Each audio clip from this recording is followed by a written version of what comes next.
నమస్తే. శ్రీ మాత్రే నమః. శ్రీ కృష్ణాయ నమః. అలా మనం శ్రీ విశ్వావసు నుంచి పరాభవాలోకి అనగా 25 నుంచి 26లోకి ప్రవేశించేసాము.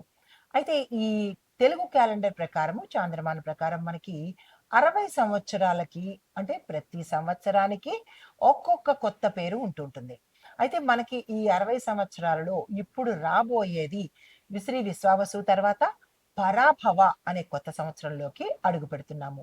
అయితే ఈ పరాభవ అనే సంవత్సరం మనకి ఎలాంటి సందేశాలను ఇస్తుంది, ఎలాంటి ఫలితాలు ఇస్తుంది, ఈ పరాభవలో మనకి గ్రహాలు ఎలా చలనం చేస్తాయి అనే విషయాలను మనం తెలుసుకుందాము. ఇన్నాళ్ళు యోగాల గురించి చెప్పుకున్నాం కదా. ఇప్పుడు మరి కొత్త సంవత్సరంలోకి వచ్చేసాము.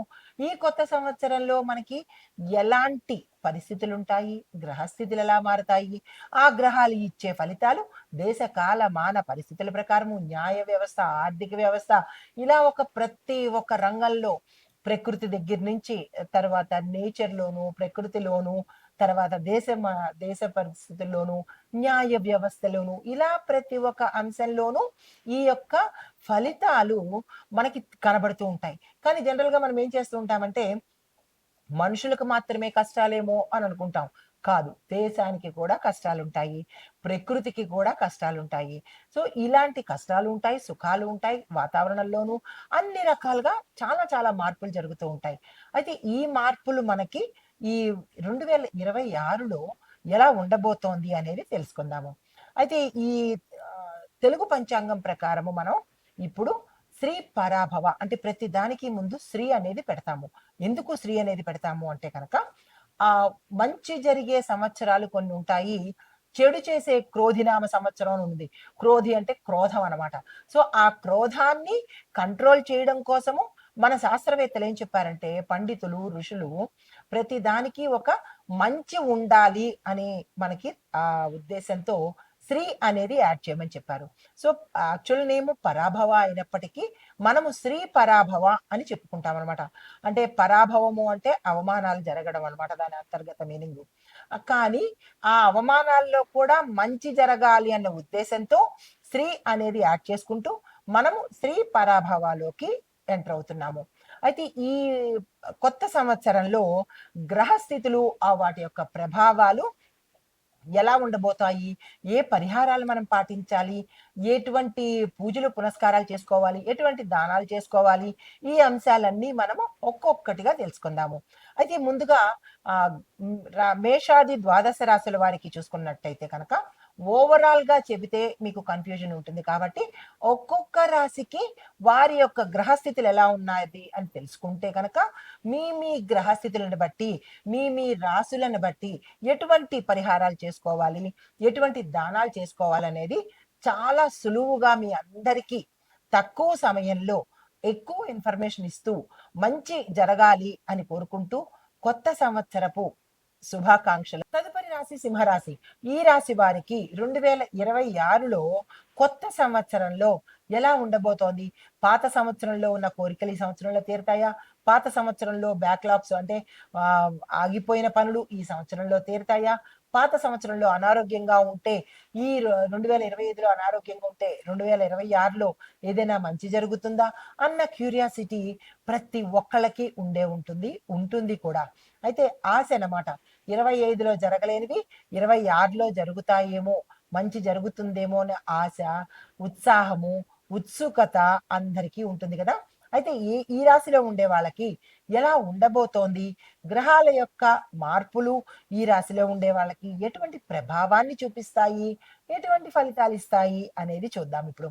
అయితే గ్రహాల యొక్క పరిభ్రమణ అంటే గ్రహాల యొక్క కదలికలు ఎలా ఉన్నాయంటే శని భగవానుడు 8వ స్థానంలోను, రాహువు 7వ స్థానంలోను, కేతువు 1వ స్థానంలోను ఉంటున్నారు. అయితే గురువు 9, సూర్యుడు 5, చంద్రుడు 10వ స్థానంలోను సంచారం చేస్తున్నారు. అయితే మరి బుధుడు, శుక్రుడు, కుజుడు వీళ్ళ ముగ్గురు కూడా ప్రత్యేక అంశాల మీద రిజల్ట్ చూపిస్తున్నారు. ఆ అంశాలు ఏమిటయ్యా అంటే వ్యాపారము, ఉద్యోగము, ఆర్థికము, కుటుంబ రంగాలలో ప్రభావాన్ని ఎక్కువగా చూపిస్తున్నారు. Whether it is good or bad అంటే మంచైనా కావచ్చు, చెడైనా కావచ్చు. ఇంపాక్ట్ మాత్రము ఈ రంగాలలో ఉంటుంది. అయితే ముందుగా విద్యార్థులు చూసుకున్నట్టయితే కనుక వీళ్ళకి కాన్సన్ట్రేషన్ తగ్గిపోయి కొంత ఇబ్బంది పడే అవకాశం కనబడుతోంది. అంటే గతంలో ఇష్టానుసారంగా ఇతర వ్యాపకాల మీద దృష్టి పెట్టి చదువుని వెనక్కి పెట్టి దాని యొక్క ఫలితం వల్ల ఇప్పుడు ఏమవుతోంది, కాన్సన్ట్రేషన్ రావడం లేదు. ఇతరవే గుర్తొస్తున్నాయి తప్ప చదువు అనేది గుర్తు రావడం లేదు. దానివల్ల వీళ్ళకి ఏకాగ్రత తగ్గిపోయి ఏ అంశంలోనైనా ఫెయిల్ అవ్వడం కానీ, వెనకపడడం కానీ, ఇబ్బంది పడడం కానీ జరిగే అవకాశాలు కనబడుతున్నాయి. ఇక్కడ మీరు కనీసము ఈ సమయంలోనైనా కొంత గట్టిగా ప్రయత్నం చేసినట్టయితే మీ గోల్స్‌ని టచ్ చేసే అవకాశం కనబడుతోంది. అయితే కాంపిటీటివ్ ఎగ్జామ్స్‌లో రాసేటప్పుడు ముందుగా మీరు గురు అనుగ్రహము, గురు అనగా మీ టీచరు కాదు, మీ మాస్టరు కాదు. గురుగ్రహం యొక్క అనుగ్రహం మీకు తప్పనిసరిగా ఉండవాలే. ఎందుకంటే చదువుకి ఆయనే ఇంపాక్ట్ కాబట్టి, బుధుడు, గురుడు కూడా. కాబట్టి మీరేం చేస్తారంటే గురుగ్రహానికి సంబంధించినటువంటి అనుగ్రహం స్తోత్ర పారాయణ కానీ, దర్శనం, ఆలయ దర్శనాలు కానీ ఇలాంటివి చేసుకుని మీ యొక్క చదువు మీద కాన్సంట్రేషన్ పెట్టుకున్నట్టయితే కనుక కొంత మంచి జరిగే అవకాశం కనబడుతోంది. అయితే కొన్ని రంగాల వాళ్ళకి విశేషంగా ఉండబోతోంది. ఆ రంగాలు ఏంటంటే ఆర్ట్స్, మేనేజ్మెంట్ స్టడీసు, లా చదివే స్టూడెంట్స్‌కి విశేషమైన ఫలితాలు, లాభాలు, గ్రోత్ జరిగే అవకాశం కనబడుతోంది. ఈ 3 చదివే విద్యార్థులకు. అయితే ఉద్యోగస్తులు చూసుకున్నట్టయితే కనుక ముందుగా గవర్నమెంట్ ఉద్యోగస్తులు చూసుకున్నట్టయితే ప్రమోషన్స్ అక్కడి దాకా వచ్చేటట్టుగా ఉండడము, ఏదో ఒక అంశంలో వెనక్కి వెళ్ళిపోవడము, ఇట్లాంటివి జరిగే అవకాశాలు ఎక్కువ కనబడుతున్నాయి. కొత్త రెస్పాన్సిబిలిటీస్ కూడా మీకు ఇవ్వడంతో పాటు కొంత ఒత్తిడి కూడా మీకు ఉండే అవకాశం కనబడుతోంది. కొంతమంది మధ్యలోనే విఆర్ఎస్ తీసుకునో లేదంటే ఏదో ఒక అంశంలో మానవేయవలసిన పరిస్థితి కూడా ఏర్పడే అవకాశం కనబడుతోంది. అయితే ప్రైవేట్ ఉద్యోగస్తులు చూసుకున్నట్టయితే కనుక మీ కొలీగ్స్‌తో, మీ సహోద్యోగులతో మీరు కోఆర్డినేషన్ ఎక్కువగా ఉండాలి. అంటే వాళ్ళతో ఎక్కువగా అయ్యేటట్టు, మింగిల్ అంటే కలిసి ఉండేటట్టుగా, వాళ్ళతో కలిసిపోయి, వాళ్ళతో మంచి సత్సంబంధాలు పెంచుకునే రీతిలో మీరు ఉన్నట్టయితే మంచి అవకాశం కనబడుతుంది. అయితే డెడ్‌లైన్స్‌ని మీకిచ్చిన అంటే మీ పై అధికారులు మీకిచ్చిన డెడ్‌లైన్స్ కావచ్చు, టార్గెట్స్ కావచ్చు, అవి మీరు తీర్చలేనటువంటి పరిస్థితితో పాటు అవి మీకు ఛాలెంజ్‌గాను, భయాలుగాను, భూతాలుగాను కనబడే అవకాశం కనబడుతోంది. అంటే గతంలో అవి నెగ్లెక్ట్ చేయడమో, పోస్ట్‌పోన్ చేయడమో, ఆ తర్వాత చేసుకోవచ్చులే, ఇంకా సమయం ఉంది కదా అని ఇలాగ నెగ్లిజెన్సీ ధోరణితో పోస్ట్‌పోన్ చేసుకుంటూ వచ్చి ఆఖరి నిమిషంలో కంగారు పడ్డము, హడావిడి పడ్డము, టెన్షన్ పడ్డము ఇలాంటివన్నీ మీకు ఛాలెంజ్ భూతాల్లా కనబడతాయి. ఈ విషయంలో మరి మీరు ప్రత్యామ్నాయం ఏం తీసుకుంటారనేది మీ మీదే ఆధారపడి ఉంది. అయితే ఇంకా ఐటీ రంగంలో చూసినట్టయితే గనక స్కిల్స్ ఎన్హాన్స్ చేసుకోవాలి. ఎన్హాన్స్ అంటే కొంచెం పెంచుకునే ప్రయత్నం చేసుకోవాలి. స్కిల్స్ మీలో ఉన్న టాలెంట్స్‌ని పెంచుకునే ప్రయత్నం చేసుకోండి. రికగ్నిషన్ ఆపర్చునిటీస్ కూడా మీకొస్తాయి. అంటే మిమ్మల్ని గుర్తించేందుకు అవకాశాలు కూడా మీకు ఎక్కువగా కనబడతాయి. వాటిని అందుకునే ప్రయత్నం చేసుకోండి. ఇంకా వ్యాపారస్తులకు చూసుకున్నట్టయితే గనక ట్రేడింగ్ బిజినెస్ చేసేవాళ్ళు, కన్సల్టెన్సీ చేసేవాళ్ళు, రియల్ ఎస్టేటు, ఆన్‌లైన్ బిజినెస్ చేసే వాళ్ళకి కొంత తగ్గుముఖం పట్టేటట్టుగా గోచరిస్తోంది. అంటే రియల్ ఎస్టేట్ మిగతా రంగాలకు కలిసి రావచ్చు. అదే మిగతా రాసుల వాళ్ళకి కలిసి రావచ్చు. కానీ మీ రాశికి కలిసి రాకపోవచ్చు కదా!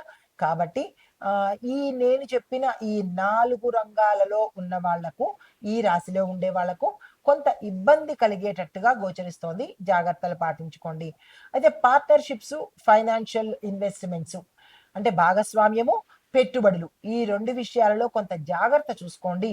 రిస్క్ పడవలసిన స్థితి గోచరిస్తోంది. ఐదర్ మోసపోవడం కానీ, లేదా లాస్ అవ్వడం కానీ, లేదా ఇబ్బంది పడడం కానీ ఏదో ఒక అంశాలు జరిగే అవకాశం కనబడుతోంది. ఈ విషయంలో జాగ్రత్తలు తీసుకోండి. ఇక తర్వాత వ్యవసాయదారులకు చూసుకున్నట్టయితే కనుక అంటే మీకు వర్షపాతాలు అంటే వర్షాలు మీకు సమంగా ఉంటాయి. మీకు ఎంతవరకు ఆయా ప్రాంతాలకి అవసరము అన్నట్టుగా అంతవరకు మాత్రమే వర్షాలు ఉంటాయి. వర్షాల వల్ల మీకు నష్టము రాదు. ఇబ్బంది నీటి వల్ల ఇబ్బంది రాదు. కాబట్టి కొంత మీరు దానికి మీ ప్రాంతానికి సరిపడ పంటలు వేసుకున్నట్టయితే మంచి లాభాలొచ్చే అవకాశం కనబడుతోంది. తర్వాత పెస్టిసైడ్ మేనేజ్‌మెంట్ అంటే ఏమంటారంటే, మీరు క్రిమిసంహారక మందులు వాడడం కానీ, రసాయన ఎరువులు వాడడం కానీ, ఇలాంటి వాటి విషయాల్లో కొంత న్యాచురల్‌గా వెళ్ళినట్టయితే గనక నష్టం లేకుండా ఉండే అవకాశం కనబడుతోంది. న్యాచురల్‌గా అంటే సేంద్రియ పద్ధతులు వాడినట్టయితే కనుక మంచి జరిగే అవకాశం కనబడుతోంది. సాధ్యమైనంత వరకు ఈ కెమికల్స్‌ని తగ్గించుకునే ప్రయత్నం చేయండి. చల్లే విషయంలో కానీ, కలిపే విషయంలో కానీ, మీకు అనవసరమైన అనారోగ్యాలు వచ్చే అవకాశం కనబడుతోంది. సేంద్రియ పద్ధతులకే అలవాటు పడండి. పంట పెరగడం మాట దేవుడెరుగు, కానీ మీకు క్యాన్సర్‌లు, ఇతర రోగాలు వచ్చే అవకాశం కనబడుతుంది. ఈ రసాయన ఎరువుల వల్ల. ఈ విషయంలో కొంత జాగ్రత్త తీసుకోండి. మీరంటూ ఉంటేనే కదా అన్నమొచ్చేది. అన్నదాత సుఖీభవ అంటారు అందుకే. కాబట్టి మీరు క్షేమంగా ఉండాలి అంటే ఈ పద్ధతులు పాటించండి. తర్వాత రైస్‌కి సంబంధించి అంటే వరి పంటలు, పల్సెస్ అంటే పప్పు ధాన్యాలు, కాటను అనగా పత్తి ఇలాంటివేవైనా మీరు వేసినట్టయితే కనుక విశేషమైన లాభాలు వచ్చే అవకాశం కనబడుతోంది. ప్రతి ఒక్క రైతు ఈ సూచనలు పాటించుకుని మీరు ఆరోగ్యంగా ఉండి దేశాన్ని, ప్రజల్ని ఆరోగ్యంగా ఉంచండి. తర్వాత ఇహ రాజకీయ రంగం చూసినట్టయితే కనుక పబ్లిక్ సపోర్ట్ మీకు చాలా తక్కువ శాతం వచ్చేటట్టు కనబడుతోంది. ఈ విషయంలో మీరు కొంచెం కేర్‌ఫుల్‌గా ఉండే ప్రయత్నం చేసుకోండి. మీకు అపోజిట్ ఎదురు వాళ్ళు ప్రత్యర్థులు అంటే ఇతర ఆహ్, ఆహ్, పార్టీల వాళ్ళు కావచ్చు, లేదంటే మీ ప్రత్యర్థులు కావచ్చు, మిమ్మల్ని తక్కువ చేయడమో, లేదంటే మిమ్మల్ని కిందకి లాగడమో, ఇలాగ మిమ్మల్ని చులకన చెయ్యడమో, ఈ డీఫేమ్ చెయ్యటము, ఇట్లాంటి వాటి మీద కొంచెం ఎక్కువగా శ్రద్ధ పెడతారు మీ ప్రత్యర్థులు. ఈ విషయంలో కొంచెం జాగ్రత్తలు తీసుకోండి. తర్వాత సీనియర్స్ మీకన్నా పై స్థాయిలో ఉండే వాళ్ళ యొక్క సపోర్ట్ కానీ, సలహాలు కానీ, ఇలాంటివేవైనా తీసుకున్నట్టయితే మిమ్మల్ని మీరు ప్రూవ్ చేసుకున్నట్టవుతుంది. మీకు గౌరవ మర్యాదలతో పాటు పదవులు కూడా వచ్చే అవకాశము ఎక్కువగా కనబడుతోంది. దానికి సంబంధించిన ప్రయత్నాలు చేసుకోండి. ఇక కుటుంబ పరంగా చూస్తున్నట్టయితే గనక ఫ్యామిలీలో కొంచెం మ మంచి వాతావరణము, అన్యోన్యమైన వాతావరణము ఉండేటట్టుగా గోచరిస్తోంది. అయితే చిన్న చిన్న డిస్ప్యూట్స్ అనేవి వచ్చే అవకాశము, గొడవలు కానీ, అనుమానాలు కానీ, ఒడిదుడుకులు కానీ, ఆస్తుల పరంగా కావచ్చు, లేదంటే కుటుంబ పరంగా కావచ్చు, స్నేహితులు గాని, బంధువులు కానీ, ఇలాగ పరంగా ఏదైనా ఇబ్బందులు వచ్చేటట్టుగా గోచరిస్తోంది. అది చూసుకునే ప్రయత్నం చేసుకోండి. తర్వాత భార్యాభర్తల మధ్య, పిల్లల మధ్య కొంచెం ఒక అన్యోన్యమైన వాతావరణం ఏర్పడ్డము. గతంలో ఉన్న సమస్యలు ఈసారి తీరిపోయేటట్టుగా, పరిష్కారానికి వచ్చేటట్టుగా గోచరిస్తోంది. ఇక ఆరోగ్యపరంగా చూసుకున్నట్టయితే గనక మీకు మెంటల్ స్ట్రెస్ ఎక్కువయ్యేటట్టు, తర్వాత డైజెషన్‌కి సంబంధించిన ప్రాబ్లమ్స్ వచ్చేటట్టు, దీంతో పాటు నరాలకు సంబంధించి, మజిల్స్‌కి సంబంధించి, కాళ్ళకు సంబంధించిన ఇబ్బందులు వచ్చేటట్టుగా గోచరిస్తోంది. ఈ విషయంలో జాగ్రత్తలు తీసుకోండి. అయితే మీకు చెప్పదగిన పరిహారాలు ఎక్కువ శాతము మీరు సూర్యుడికి ఆరాధన చేసుకోవాలి. ఎందుకంటే ఆరోగ్య ప్రదాత, తర్వాత పదవులు ఇచ్చేది ఈ అన్నీ సూర్య భగవానుడే కాబట్టి ఈయన అనుగ్రహం మీరు సంపూర్ణంగా పొందాలి అంటే కనుక ప్రతిరోజు తెల్లవారుజామున బ్రహ్మముహూర్త సమయంలో, సూర్యోదయ సమయంలో మీరు సూర్యుడికి అర్ఘ్యం ఇవ్వడము, సూర్య స్తోత్ర పారాయణ చేయడము, ప్రతి ఆదివారము ఆదివార నియమాలు పాటించుకోవడము. ఆదివార నియమాలంటే ఏమీ లేదు పెద్దగా. మాంసము, మద్యము తినకపోవడము, తాగకపోవడము, ఏకభుక్తం చేసుకోవడము అంటే ఒకసారి తినడము, ఇలాంటి భూశయనము, అంటే వేరే పనులేమీ చేయకుండా ఉండడము, బ్రహ్మచర్యం పాటించడము, ఇలాంటివి చేసుకున్నట్టే సూర్యుడికి ఇవన్నీ ఎగైనెస్ట్. సూర్య భగవానుడు అస్సలు ఒప్పుకోడు. కాబట్టి ఈ నియమాలు తప్పనిసరిగా పాటించే ప్రయత్నం చేసుకున్నట్టయితే కనుక కొంత మంచి జరిగే అవకాశం ఉంది. దీంతో పాటు మీరు ఏదైనా పని మీద వెళ్ళాలన్నా, ఇంపార్టెంట్ పనులు, కీలకమైన పనులకి ఎర్ర రంగు వస్త్రాన్ని ధరించుకొని వెళ్ళడంతో పాటు ప్రతి ఆదివారము గోధుమలను దానంగా ఇవ్వడంతో పాటు స్వీట్స్‌ని, తీపి పదార్థాలను డొనేట్ చేసే ప్రయత్నం చేసుకోండి. మంచి జరిగే అవకాశం కనబడుతోంది. ఈ రవి యొక్క అనుగ్రహం సంపూర్ణంగా ఈ సంవత్సరం పొందాలి అని కోరుకుంటూ, ప్రతి ఒక్కళ్ళకి అన్ని విధాలా బాగుండాలి అని మనసారా కోరుకుంటూ